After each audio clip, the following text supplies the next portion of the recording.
നമസ്കാരം, ഞാൻ രശ്മി സരിൻ. ഇന്ന് ഹെൽത്തി ആയിട്ടുള്ളൊരു സാലഡിന്റെ റെസിപ്പിയാണ് ഞാൻ ഷെയർ ചെയ്യുന്നത്. ധാരാളം ഫൈബറും പ്രോട്ടീനൊക്കെ അടങ്ങിയിട്ടുള്ള മുളപ്പിച്ച ചെറുപയറൊക്കെ ഉപയോഗിച്ചിട്ട് തയ്യാറാക്കിയെടുക്കുന്ന ഒരു സിമ്പിൾ ആയിട്ടുള്ള എന്നാൽ നല്ല ഹെൽത്തി ആയിട്ടുള്ളൊരു സാലഡിന്റെ റെസിപ്പി. അപ്പോൾ സാലഡ് തയ്യാറാക്കുന്നതിന് വേണ്ടിയിട്ട് ആദ്യം മുളപ്പിച്ച ചെറുപയറൊന്ന് സ്റ്റീം ചെയ്തെടുക്കണം. അതിന് വേണ്ടിയിട്ട് ഒരു സ്റ്റീമറിലേക്ക് 1 കപ്പ് വെള്ളം ഒഴിച്ചിട്ടുണ്ട്. അതിന് മുകളിലേക്ക് ഒരു സ്റ്റീമർ പ്ലേറ്റ് വെച്ച് കൊടുത്തിട്ടുണ്ട്. ഇനി അതിലേക്ക് നമ്മൾ മുളപ്പിച്ച് വെച്ചിരിക്കുന്ന 1 കപ്പ് ചെറുപയർ ചേർത്ത് കൊടുക്കുകയാണ്. അതിൻ്റെ കൂടെ തന്നെ കുതിർത്ത് വെച്ചിരിക്കുന്ന 1/4 കപ്പ് കപ്പലണ്ടിയും കൂടെ ചേർത്ത് കൊടുക്കുകയാണ്. ഇനി ഇത് രണ്ടും കൂടി ഒരു 10 മിനിറ്റ് ഒന്ന് സ്റ്റീം ചെയ്തെടുക്കാം, ആവിയിൽ വേവിച്ചെടുക്കാം. ചെറുപയർ മുളപ്പിക്കുന്നതിന് വേണ്ടിയിട്ട് ചെറുപയർ ഒരു 8 മണിക്കൂർ ഒന്ന് കുതിർക്കാനായിട്ട് മാറ്റി വെക്കുക. കുതിർന്ന് കഴിയുമ്പം അതിൻ്റെ വെള്ളം കളഞ്ഞിട്ടൊന്ന് മൂടി വെച്ചിരുന്നാൽ മതി. 1-2 ദിവസം ആകുമ്പോഴേക്കും ഇതുപോലെ നല്ല മുളച്ച ചെറുപയർ കിട്ടും. മുളപ്പിച്ച പയറുവർഗ്ഗങ്ങളൊക്കെ പച്ചയ്ക്ക് തന്നെ കഴിക്കുന്നതാണ് നല്ലത്. പക്ഷേ ഇതിലെന്തെങ്കിലും അണുക്കൾ ഉണ്ടെങ്കിൽ നമുക്ക് അറിയാൻ പറ്റില്ല. അതുകൊണ്ടാണ് ഒന്ന് സ്റ്റീം ചെയ്തെടുക്കുന്നത്. അതല്ലെങ്കിൽ ഒരു 15 മിനിറ്റ് ചൂടുവെള്ളത്തിലിട്ടിട്ട് വെച്ചാലും മതി. ഇനി സാലഡിന് വേണ്ടി എടുക്കുന്നത് പച്ചമാങ്ങയാണ്. ഞാനിവിടെ തോട്ടാപ്പൂരി മാങ്ങയാണ് എടുത്തിരിക്കുന്നത്. ഇതിനധികം പുളിയില്ല, ചെറിയൊരു മധുരമുണ്ട്. അതുപോലെയുള്ള മാങ്ങ എടുക്കുമ്പോൾ നമുക്ക് കഴിക്കാൻ എളുപ്പമായിരിക്കും. വേവിച്ച് വെച്ചിരിക്കുന്ന മുളപ്പിച്ച പയറും കപ്പലണ്ടിയും കൂടെ തണുത്ത് കഴിയുമ്പോൾ ഒരു ബൗളിലേക്ക് ഇട്ട് കൊടുക്കുക.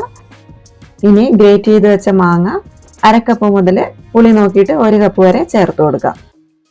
ചൂടുള്ള സമയത്ത് നമുക്ക് നല്ല തണുപ്പ് കിട്ടുന്നതിന് വേണ്ടിയിട്ട് പച്ചമാങ്ങ ഉപയോഗിക്കുന്നത് നല്ലതാണ്. അതേപോലെ തന്നെ പച്ചമാങ്ങയിൽ ധാരാളം വൈറ്റമിൻ സി അടങ്ങിയിട്ടുണ്ട്.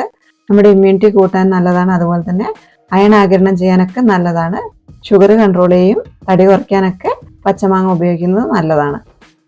ഇനി ഇതിലേക്ക് 1/2 കപ്പ് ക്യാരറ്റ് ഗ്രേറ്റ് ചെയ്തതും 1/2 കപ്പ് ചെറുതായി അരിഞ്ഞിരിക്കുന്ന ഉള്ളിയും 1/2 കപ്പ് സാലഡ് കുക്കുംബറും കൂടെ ചേർത്ത് കൊടുക്കാം. അതേപോലെ തന്നെ മല്ലിയില ചെറുതായി അരിഞ്ഞത് 2 ടേബിൾ സ്പൂണോളം ചേർത്ത് കൊടുക്കാം. ഇനി ഇതിലേക്ക് 1/4 ടീസ്പൂൺ വീതം ഉപ്പും കുരുമുളക് പൊടിയും മുളക് പൊടിയും കൂടെ ചേർത്ത് കൊടുക്കാം. ഏറ്റവും അവസാനമായിട്ട് 1 ടീസ്പൂൺ ചെറുനാരങ്ങ നീരും കൂടെ ചേർത്ത് കൊടുക്കാം. നമ്മൾ ചേർത്തിരിക്കുന്ന മാങ്ങേൻ്റെ പുളി നോക്കിയിട്ട് വേണം കേട്ടോ ചെറുനാരങ്ങ നീര് ചേർത്ത് കൊടുക്കാൻ. ഇനി ഇതെല്ലാം കൂടെ ഒരു സ്പൂൺ വെച്ചിട്ട് നന്നായിട്ടൊന്ന് മിക്സ് ചെയ്തെടുക്കാം. അപ്പോൾ ഇത്രയേ ഉള്ളൂ. സിമ്പിളായിട്ടുള്ള സാലഡാണ്, ഹെൽത്തിയുമാണ്. ഇതിൽ നമ്മൾ ഉപയോഗിച്ചിരിക്കുന്ന മുളപ്പിച്ച ചെറുപയറിന് പകരം കടല വൻപയറൊക്കെ ഉപയോഗിക്കാവുന്നതാണ്. ഷുഗറും കൊളസ്ട്രോളും വണ്ണവും ഒക്കെ കുറയ്ക്കാൻ ആഗ്രഹിക്കുന്നവർക്ക് പറ്റിയൊരു സാലഡിൻ്റെ റെസിപ്പിയാണിത്. പ്രോട്ടീൻ ധാരാളം അടങ്ങിയിട്ടുള്ള നിലക്കടലയും അതേപോലെ തന്നെ മുളപ്പിച്ച ചെറുപയറൊക്കെയാണല്ലോ നമ്മൾ ഈ സാലഡിൽ ഉപയോഗിച്ചിരിക്കുന്നത്. അതുകൊണ്ട് ഈ സാലഡ് കഴിച്ചു കഴിഞ്ഞാൽ വേറെ ഭക്ഷണമൊന്നും കഴിക്കാനും തോന്നൂല.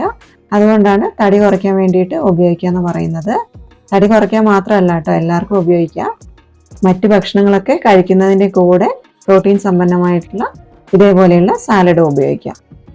അപ്പോൾ ഈ ചാനൽ നിങ്ങൾക്ക് ഇഷ്ടമാവുകയാണെങ്കിൽ കണ്ടുകൊണ്ടിരിക്കുന്ന സമയത്ത് തന്നെ ഒന്ന് സബ്സ്ക്രൈബ് ചെയ്യണേ. കൂടാതെ ഈ വീഡിയോ ഒന്ന് ലൈക്കും ഷെയറും കൂടെ ചെയ്യണം. അപ്പോൾ ഇതേപോലെയുള്ള നല്ല റെസിപ്പീസുമായിട്ട് വീണ്ടും കാണുന്നതുവരെ നന്ദി.